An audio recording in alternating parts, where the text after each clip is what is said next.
এবার আমরা শিখব কিভাবে কোনো সিনে ভিজুয়াল ইফেক্ট যোগ করা যায়। অটো ড্রাফটে অনেক টেমপ্লেট সিন রয়েছে যেখানে আগে থেকে কিছু ইফেক্ট যুক্ত থাকে, যেমন কোনো উইন্টার সিনে আপনি বরফ পড়তে দেখতে পাবেন অথবা কোনো সিনে কুয়াশা ভেসে যেতে দেখবেন। তবে চাইলে আমরা যে কোনো সিনের পরিবেশ পুরোপুরি পরিবর্তন করতে পারি। উদাহরণ হিসেবে আমরা উইন্টার ভিলেজ টেমপ্লেট নির্বাচন করি। টাইমলাইনে বসানোর পর আমরা দেখতে পারি কিছু মানুষ বসে আছে এবং স্ক্রিনে হালকা কুয়াশা চলতে দেখা যাচ্ছে।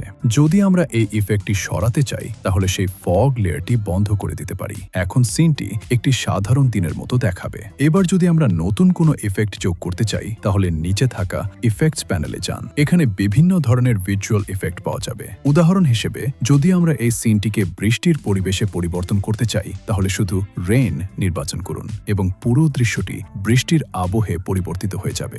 অটো ড্রাফটে ভিজুয়াল ইফেক্টের একটি বড় লাইব্রেরি রয়েছে, যেমন rain, thunderstorm, smoke, hailstorm, snow flurry, tornado, sunbeams, electric arcs, wind gust lines, এছাড়াও আরও অনেক ইফেক্ট পাওয়া যায়।